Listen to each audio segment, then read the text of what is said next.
Appreciate it.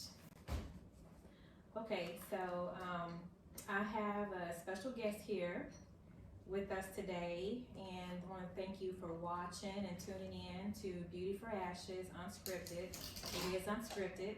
I have some questions I'm going to ask our guest today, but there's nothing in the script. We're just going to be very comfortable, laid back, and just kind of allow him to share his experiences that he's gone through. And I guess with that being said, we'll go ahead and get started.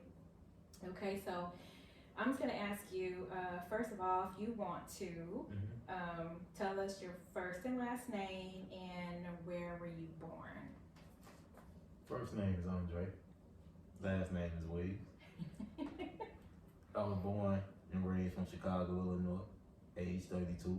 You know, like I explained to her not too long ago, never been to jail, never been in the game, never tried to involve myself in any one of them equations, you know, and yeah, it's just been a life of learning, you know, trials and tribulations, but that's how it goes. Yeah.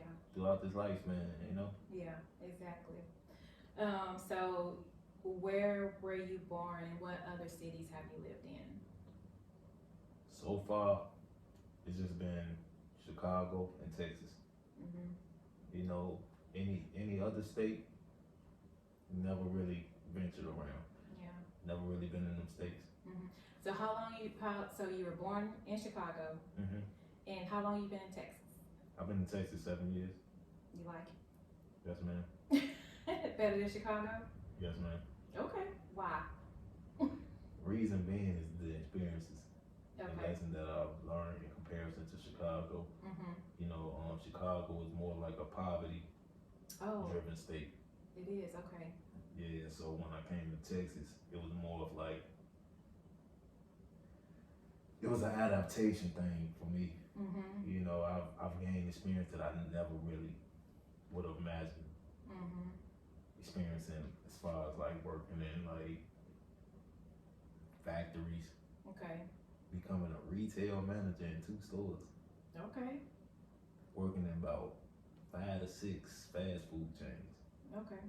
You know, and from there the list goes on. Did you like the warehouse retail? It was a bit hot. Yeah.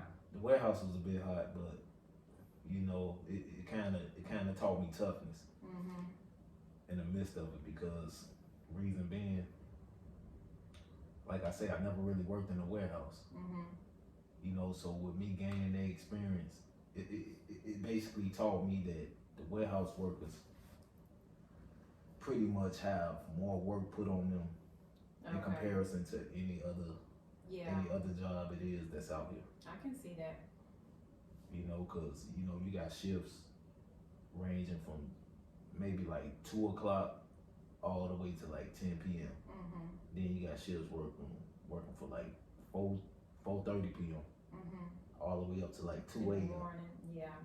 Then you got a shift that's working from like 11 to 7. That's tough working in the warehouse overnight. Yeah. And the reason being is because it's so hot. Right. All that metal that's around you. Yeah. Is draining most of your energy. Yeah, and you're sweating it out. You're sweating it out. What hours did you work when you were in the warehouse? Okay, I worked at the Target distribution center for almost about a year. Okay. 8 months approximately. And I worked from 10:30 all the way up to 7 o'clock in the morning. Okay. Wow. That's a long time. And you're on your feet. Yeah, that's crazy. What did you do when you were in Chicago? What kind of work did you do in Chicago before you came to Texas? Mostly fast food, like McDonald's, White Castle, and Burger King, things of that nature, KFC. Okay, I never had White Castle. Is it good? Really good. It's burgers, right? Yeah. Yeah. But them sliders will get you right though. It's the bread alone. It's the bread just swell it up. I can see that. Okay, so what about family? Tell me about your family. I love my family. But I don't know if they love me back the same way. But I love them, Mhm. regardless of if they do not love me or not, you know? And the Okay, so tell me what it is in life that you feel passionate about.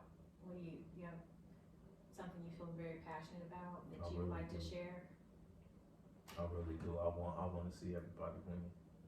Okay. Even the homeless, you know, even the veterans, you know, Mhm. that have dealt with PTSD, Mhm. you know, people that have been through turmoil in their life. Yeah. I want to see them become better. Better. Yeah, Mhm. a better version of themselves, basically, because everybody I feel in this lifetime Mhm. should be at the level that they need to be. Right. You know, should nobody be homeless, I agree. especially with the expenses Mhm. that this government is just giving out. Right. You know, and they withholding Mhm. most of the money that they have, Mhm. you know, to themselves just Yeah. to feed their families Right. because they are Yeah. high above us, so they get most of that. Mhm. Yeah. I don't like. It bothers me to see homeless, and then we're trying to help other people in other countries and stuff, and then we got people right here that need help, and right here in the neighborhood, like down the street, you know, around the corner, different cities. So And as Yeah. much as this government say that they borrow money from other nations, y'all got more than enough to Yeah. provide for this nation. Yeah. Exactly. So what's the hold up? Yeah. You know? Yeah. It's all the politics and stuff. Yeah. I do not understand it, but I totally agree with you on that. I really do. Okay, so tell me one of your favorite childhood memories. Whew, so many. Okay. So many, but my favorite childhood memories, Mm-hmm. it may be a little lamish, but What's your childhood memory? That's You can right, share man. what you want to share. That's right, man. My favorite childhood memory is just sitting beside my grandma and my grandpa, just watching TV with them. Okay. You know, watching their favorite shows. Mm-hmm. You know, watching their favorite movies. Yeah. Because within that moment alone, they taught me what it's like, basically, to see the past and the future. Mm-hmm. And the reason why I say that is because my future now that I'm living Mm-hmm. is basically soaking in the past Mm-hmm. that I've dealt with. Yeah. I want to go on to the next question I have for you. Let me ask you here. Well, I guess I was going to ask you who was the most, who influenced you or impacted your life the most. So would you say that was your grandparent? Yes, ma'am. Mm-hmm. Yeah, I feel the same way too. My grandparents and my mom, you know, because they raised us right. We couldn't get in trouble. I mean, we got in trouble, but they didn't play, you know. At all. No. That's how grandparents do, though. No. Get pinched, better not scream, you know, that type of stuff. Better not miss a day in school, neither. Yeah, get your homework, Yeah. do everything you're supposed to do, and then they raise us in the Lord. Yeah, the you whole know? nine. Yeah. So, anyway, so speaking of that, where are you in your faith walk? Oh man, so deep. Honestly, so deep. You know, I sin. Everybody sin. Right. Every now and then, but I put him above all Mm-hmm. because he ordered my footsteps up to today Mm-hmm. to be the person that I am today. Right. You know, had I still been stubborn and I followed the orders that he pretty much bestowed upon me, Mm-hmm. I wouldn't be at the place I am now. Right. You know, and I'm still learning. Yeah. It's levels, Yeah. and each level, you know, takes a step. Yep. It takes a couple of steps just to reach that level. Sometimes, yeah. Yeah. But I'm still learning, man. We better keep learning. I mean, nobody's arrived, you know. Mm-hmm. We're still learning. When would you say, so you're a believer, when would you say that you first accepted Christ? During my downtime. during my worstest moment, Mhm. the worstest moment that I ever lived in my life. You know, just being on the street. Mhm. So you know, want to elaborate about that a little bit? How did you? Do you want to elaborate and say like how you came to that point, or? Yeah, actually, I will. You know, I was working good jobs when I first came down here in Texas. Mhm. You know, whether it was Target, Corner Bakery, Mhm. Arby's. I had a bunch of jobs. You know, Boston Market, Mhm. Dollar Tree, Dollar General, Okay. Denny's. I can hardly think of them all off the top of the head. That's okay. Target Distribution Center, Great American Cookie. Oh, Up in I love those Carsmore. cookies. I love those cookies. Oh my goodness. We're gonna have to go get cookies afterwards. That's my first job. Okay. That was my first job when I first came down here to Texas. Yeah, I worked for them for about 6 months. Okay. Yeah.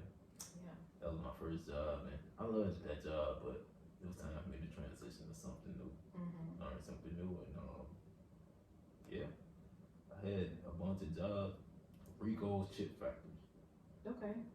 You know that's where they make the tortilla chips for on the border Mhm. and any other stores. I come Okay. across it. I was working there for probably approximately about 5 months Mhm. before I transitioned. That's actually the last job I had before I landed out on the streets. Okay. You know, and from that moment on, I was on the streets for about 3 years. Mhm. You know, it distracted me to the point where I didn't have no focus anymore. Okay. I You can know, see that. and Yeah. I tended to smoking weed. Mhm. You know, drinking beers on the occasion. Mhm. I really didn't. I really didn't have no goal Okay. at that point in time. Yeah. So I was just down. down. Yeah, discouraged. I can see that. Yeah. Because I went through so many jobs, I felt like it wasn't no use no more. Mhm. Mhm. Basically, like suicidal watch, if you know what I'm saying. Yeah. Yeah. So that's basically what I was on, like suicidal watch, Mhm. to the point where I downloaded the Bible app, the Okay. KJV, Mhm. and I would read that every morning and every night. Yeah. That's in the It scripture kept to you. my phone. Yeah, Yeah. it kept me Yes. intact. Mhm. Yeah. God That's is why I had to. good. That's why I had to realize, like, man, you gotta get yourself on water, man, Mhm. because you can't do it for yourself, man. Right. You really can't. You gotta rely on who? Mhm.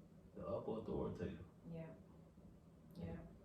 Not by power, not by might, but by His Spirit. Says the We Lord. can't do. Yeah. We can't do it in our own strength. Mm-hmm. Yeah. We have to have the Holy Spirit help us every day.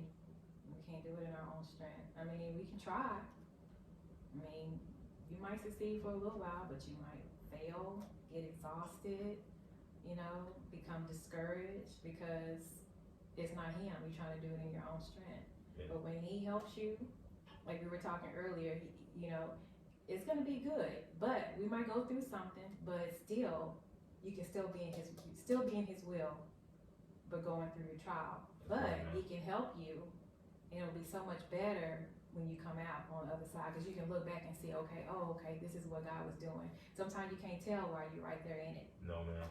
I'm a witness to that. But when you come through, it's like, okay, yeah, He was holding me or guiding me or whatever the whole time. The whole time. So out there being on the street for 3 years, tell us about the stubbornness. What were you being stubborn about? Like, A lot of things. Basically, not trying to seek help. not okay. Yeah, not trying to basically, cause I know at times that as human beings, Mm-hmm. we get in our stubborn ways. Right. And sometimes we don't want to rely on people that God sent us Yes. to help us. Mm-hmm. And He sent multiple people my way. It was the devil. Yeah. It was the devil triggering my mind like, nah, Yeah. that ain't for you. Mm-hmm. move around, you know, and Yeah. you know it happened to me on multiple occasions until the white person actually came up, and that was a sergeant for the Okay. Arlington, you know, for the Arlington Police Department. Okay. He basically helped me with like 4 gift cards Oh, for that's Quick so Trip, sweet. Yes. you know, because I was sleeping behind a bank. Mhm. I was literally sleeping behind a bank in between they AC units. Okay. The heater units, I was sleeping behind them. I had about 3 backpacks. I pretty much laid them out as a bed. As a bed. Yeah, and I had a cover inside the backpack. Mhm. So I would cover up with that. At night it was cold. See. And he saw that. You know, he said he had passed by them AC units a couple of times. He saw you. He said he just couldn't figure out what was laying in between them. But he saw me one time go inside, come up out them AC units and basically go inside the racetrack to get myself some coffee because they provide me free coffee and things to eat. Yeah. You know, and he like, man, he like, what are we doing out here alone? And I'm like, I have nobody, man. Yeah. You know, he's like, are you soliciting? Like, no. Are you loitering? No. I'm just here to charge my phone behind this bank. And the bank didn't even mind. They really didn't. And see, they could have just shooed you off. Racetrack could have That's how I shooed you knew. off. Yeah, God. Watching over you. And he was like, look, man, you have anything to eat today? Like, no. He gave me a gift card for $10 for Quick Trip. Came back, brought me another gift card for $10. He like, man, what? Like, do you have any transportation? I'm like, nah. He went to Mission of Arlington, got me a bike. What? The moment he got me the bike, he was like, look, man, I'm gonna refer you to the Arlington Life Shelter. You know, I'm gonna take you up there. But the moment he brought that bike back, I had walked up to Panera Bread, the one off of Cooper. You know what they did? Cause I used to sit up in there and charge my phone. I ain't bothered nobody. Had my headphones on, had the Wi-Fi going, listening to music. The lady that was there, she already knew me from a long time when I tried to sign the application, even when I was out on the street. Oh, wow. She knew me. She was like, I'm straight. Have you eaten anything with them? I'm like, nah, I try not to bother nobody. Right. She like, you have to eat. Right. I'm like, I don't want anything, man. Thank you, though. Yeah. She like, I'm gonna bring you out of clam chowder soup. So she brought me out of clam chowder soup. Look at God. At that moment I was eating that clam chowder soup. The sheriff had brought my bike up there, and he told me, he was like, Andre, I'm finna take you to the Arlington Life Shelter. He just told you. Yeah, he like, He didn't come on. ask for anything. He just told you. He just told me, I'm finna take you to the Arlington Life Shelter. I'm like, sir, I don't even want to go. He was like, look, it's at this point, it's really no choice, man. I'd rather you be inside somewhere safe than out here on the streets. Right. So he just took me up there. I had my ID on me. I had my social security card on me. The only thing I had was my birth certificate. You know, and they let me in. Wow. With my bike alone, they gave me a lock for my bike. Put it in the bike. Put it in the basically the bike racks. Locked it up. I secured the bed, and from that moment on, I vowed to myself that I'm not gonna be out on the street no more. Yeah. And then you took the help. You stopped being prideful. Yeah. And that's how I landed that job at Goodwill, because personally, the lady from corporate came to Goodwill and saw. She basically looked up my background and saw that I had retail experience. And so she called the store manager at that Goodwill that I'm working at now. She called her personally and told her about me. You know, and said, look, Andre, you know, he's been through a long journey. He really need a job. Yeah. He got retailing experience. If you can get him in, please get him in ASAP. And that's what she, excuse my language, but she like, please get him in as quickly as possible. You know? How soon were you working?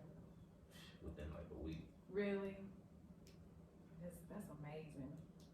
I love to hear stories like that because you know you're not alone. Mm-hmm. God is there, you know, the whole time, and just putting people in your path to bless you with, you know, food and Things of that you know. nature. Mm-hmm.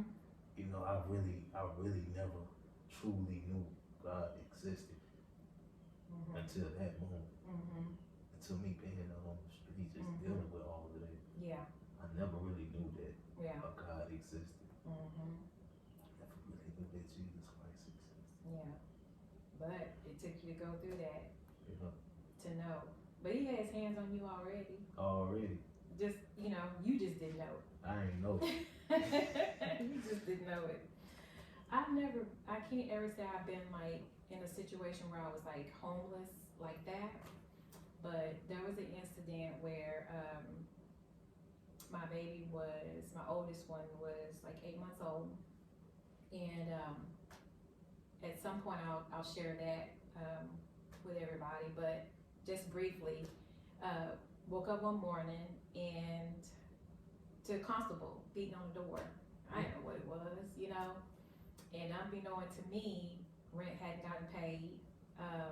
And so we got set out. Like we scrambling out of our sleep, you know. And I'm trying to get my baby and she's 8 months old. Like I'm just like, what's going on? You know, just crazy. And so they just started coming out. You know how they do? They just started putting your stuff out on the street, just putting it on the street. And so we got what we could. They started putting stuff on the corner. We lived in an apartment complex at the time. And I mean, people are just so ruthless. They don't care. They see you, you know, your stuff getting set out. So our stuff was getting put out on the corner and people were just coming by, just getting stuff, you know, getting stuff. We had some friends that was able to salvage some photos and a few things, but we were just basically trying to like, where are we gonna go? We were trying to grab our stuff, but you can't really grab your stuff when you're trying to figure out where am I gonna go? Like even if you do grab your stuff, where are you gonna put it? Mm-hmm. You know, we had nowhere to put it. So at the time, I was young, you know, and so me, my sister, and my brother, we ended up going to go stay in this apartment. And so the apartment used to be, it was an apartment that my sister and her friend shared, but the girlfriend that my sister was living with, she reneged on her end and she moved out and left my sister basically in the apartment. She couldn't take care of it. So my sister really wasn't staying in it because she couldn't afford the rent. Well, the apartment was still there. My sister still had a key. And so me and my sister and my brother and my baby, 8-month-old baby, went and lived up in this apartment, you know, and we didn't have no food. I wasn't working. None of us were working at the time. None of us. And so we're just up in this apartment. There were no lights. The only thing we did though was we made sure that my baby ate.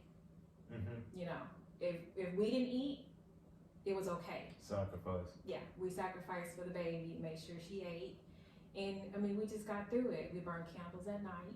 Mm-hmm. We didn't have lights in there, you know. And so really at this point, we weren't supposed to be in the apartment. So the people were coming and I knew they could have did more. They could have really beat that door and got us out of there. But what we would do is like we didn't know where to go. So like if we had to go somewhere, my sister and I and the baby, we would go out the front door and my brother would lock the deadbolts and then he would jump Oh wow. the balcony because we were upstairs. He would jump the balcony. And then when we would come home, we'd stay gone, you know, come home when it was dark. Yeah, yeah. And he Makes would sense. climb up the balcony and then open the door and let us in. That's all. We weren't supposed to be in there. You know, some days they come beating on the door, boom, boom, boom, you know, wanting us to come out, but we didn't, you know. Like Squatters' right. we were squatting in it, you know, we really didn't have anywhere to go. And so, you know, I tell people, I've never just had to be laying out on the street, but at the same time, we were considered homeless. We had just got put out. Like we didn't have nothing, you know, we didn't. And so my sister ended up getting a job not too far from the apartment. And so we didn't have a car or anything. And so she would get up real early in the morning and walk to her job. And so I would walk her halfway in the mornings because it was dark, you know, she'd walk in. Sometimes my brother wouldn't be there. And so if he wasn't there, I'd walk her halfway in the morning and then I'd meet her in the evening when she walked home. Like it was tough. I was just gonna say that's tough.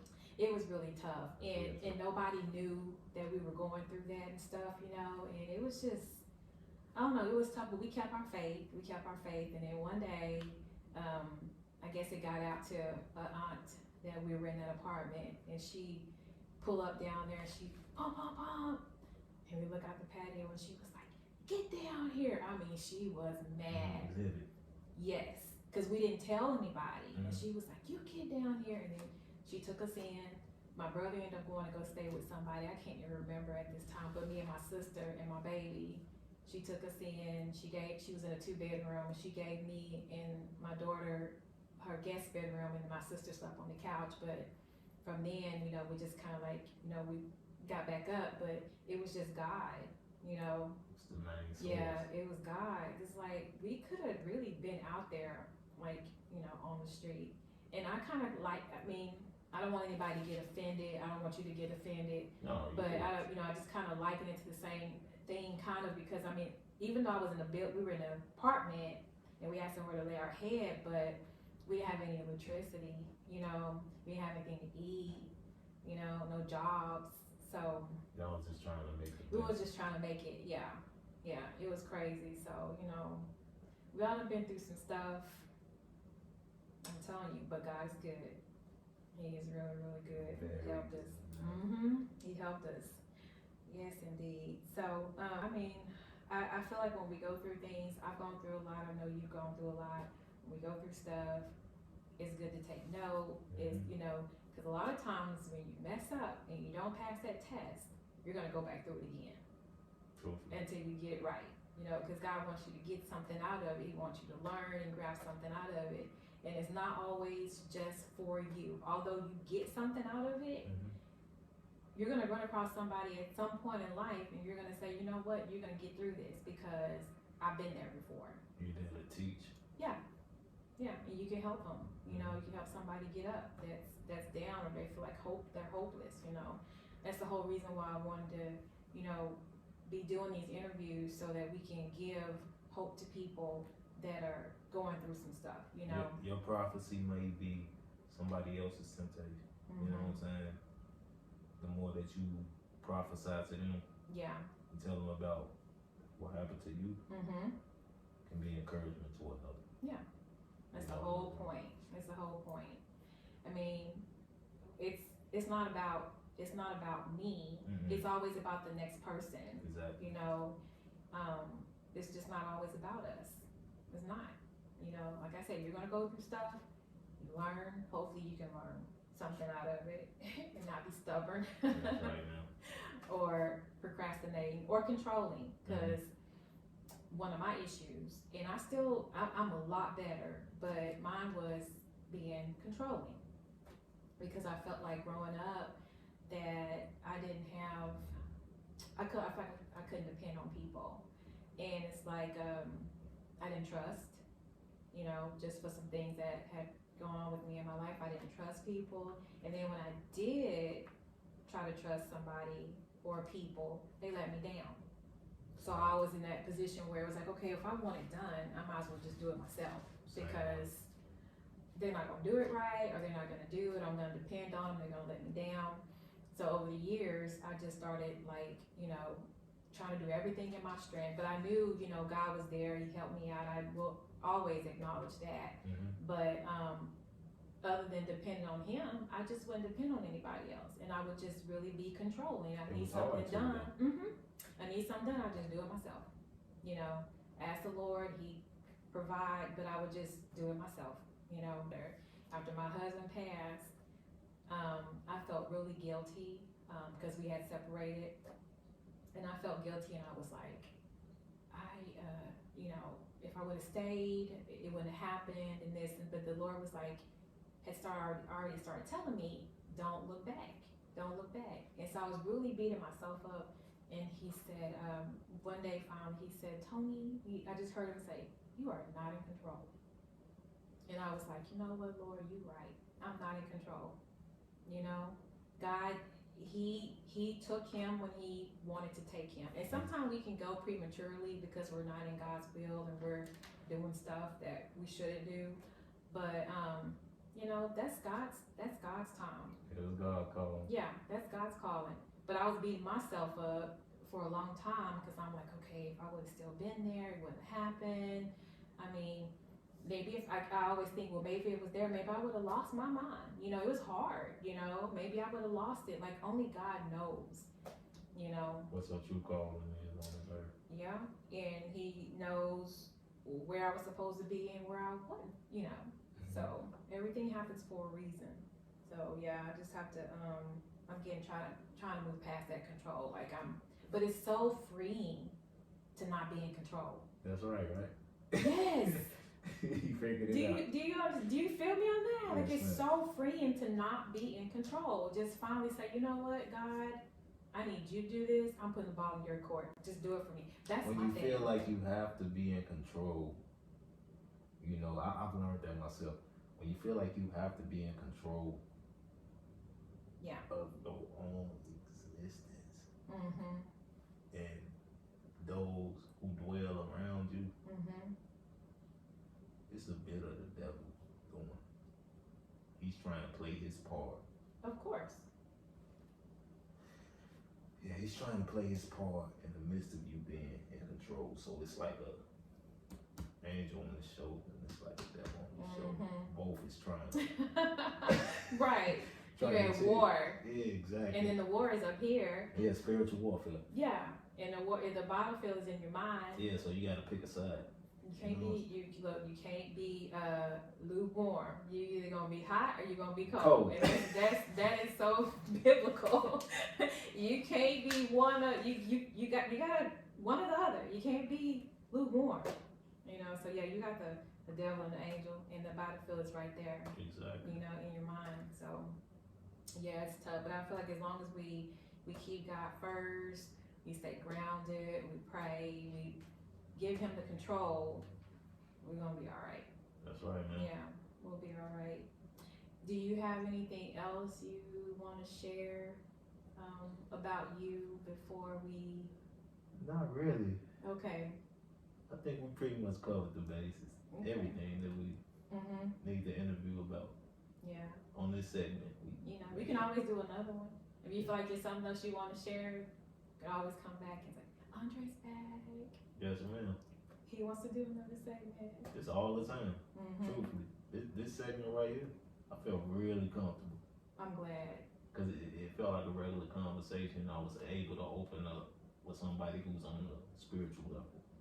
Amen. The same as I am. You know, and that dwells within my heart, you know, because I don't open up to many. But I felt comfortable opening up to you because even from the start, before the cameras even rolled, yeah. you know, we had a good conversation. Right. And so it pretty much opened the gateway for me to open up even more. Well, I'm glad. And I greatly appreciate you for it. I'm glad. Thank you. You're welcome, and thank you, because I'm being obedient. Like, this is new for me, and I'm just taking the step to do what God has told me to do. You know, I've got people lined up that are gonna come and share their story and their testimony, and I'm just praying. I'm praying, but I already know. I know, because I'm doing what God told me to do. I know it's gonna touch people. I know somebody out there can relate. You know, to the things that we've gone through, and I'm just happy to be able to share like a little bit of my life. I'm glad that you shared yours. Oh yeah, of course. Other people can, you know, look at it and just basically feel what we're going through. And if they can't feel it, because maybe they haven't been through it, I always tell people, keep living. You're gonna go through something. It might not be this type of experience, but it'll be something. But, you know, at the end of the day, as long as we pray, as long as we put God first and let him order our steps, we are gonna be okay. That's right, man. And that's my thing. I just want people to be able to look and just feel it and just know in their heart that they're gonna be okay. Even if when you feel like you're alone, you're never alone. No. Never alone. No. Always gonna have someone with you. The Lord is always gonna be with you, whether you realize it or not. Andre didn't realize it. Nope. I realized it now, though. Yes, indeed.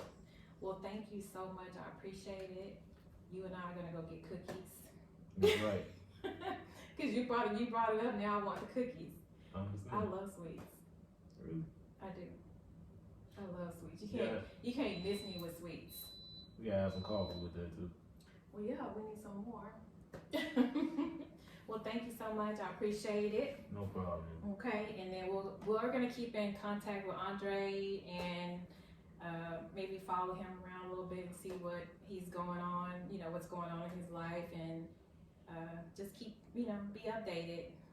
Stay updated. Love And you thank all. you all for watching and joining in. And if you like the video, please hit the like button and subscribe if you want to see more videos. And my goal here is to continue to do the interviews and post weekly. So just check back weekly for new videos. And if you want to comment, go ahead and make a comment. I would love to see your comments. And if you have any prayer needs, know that somebody's praying for you. You can put your prayer needs down in the comments, and I will definitely be praying for you. But I just want you to go and be encouraged and tune in next time. Thank you. Much love, y'all. Thank you so much.